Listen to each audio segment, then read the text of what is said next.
Welcome back to KEEPUP News Channel. TIMEBOMB Teens Fury as more than 1,600 terror-obsessed youths like Southport killer Axel Rudakubana left free to roam Britain.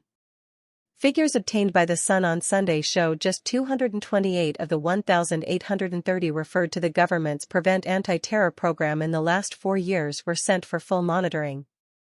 The others remained free from any official supervision.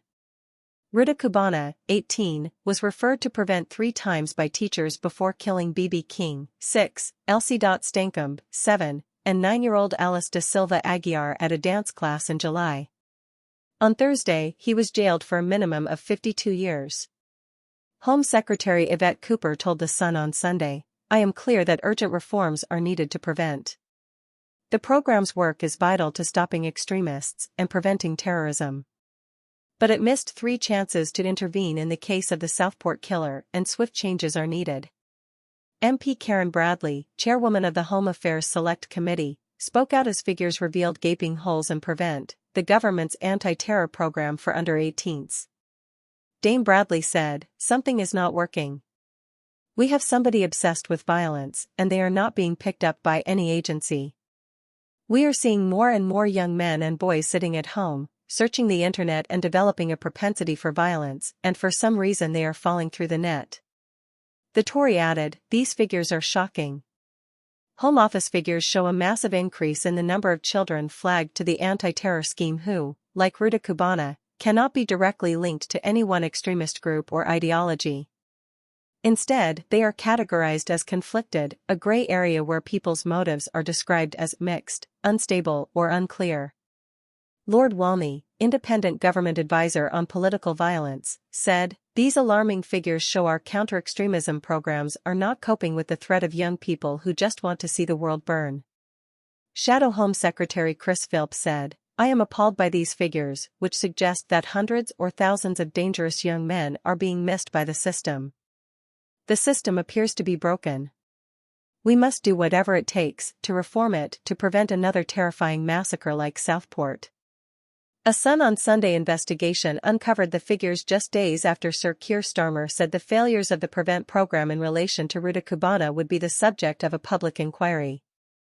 Earlier this week, he announced a review of the law to address new and dangerous threat, involving acts of extreme violence perpetrated by loners, misfits, young men in their bedrooms, fixated on extreme violence seemingly for its own sake.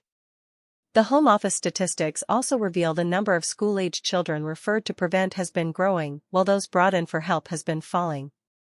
Last year saw 668 of these conflicted cases referred for examination, but just 61 brought in for closer scrutiny.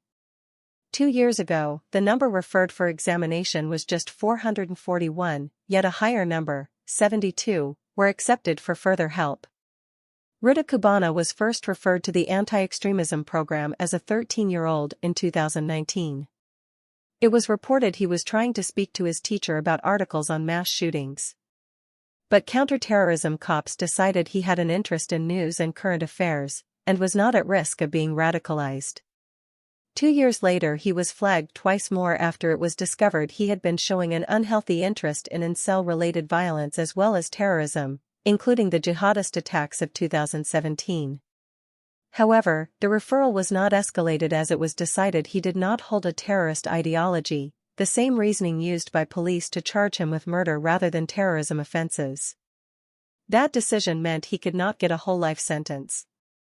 Instead, on Thursday he was jailed for a minimum of 52 years after admitting 3 counts of murder, 10 of attempted murder, possession of a knife, production of a biological toxin, and having information that could be used for terrorism. Prevent's aims are to divert those at risk of radicalization by intervening and offering support, and also rehabilitating those already engaged in terror. If a panel of professionals from the police, children's services, social services, education professionals, and mental health care experts decide if the person is a risk, they are invited to join a voluntary program, channel. This sees them offered mentoring, education, and counseling and training for parents. Any risk is managed by the police. A review ordered by Ms. Cooper after the Southport killings will be published next month. She added, "The program's work is vital. It currently considers 7,000 referrals a year and has taken action in thousands of cases over more than 20 years.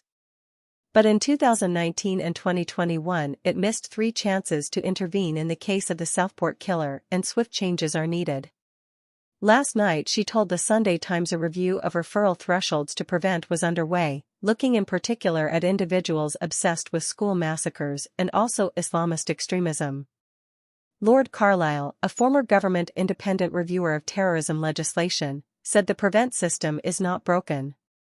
But it was right to look at if it should be broadened, or a parallel system set up, to catch people like Rudakubana.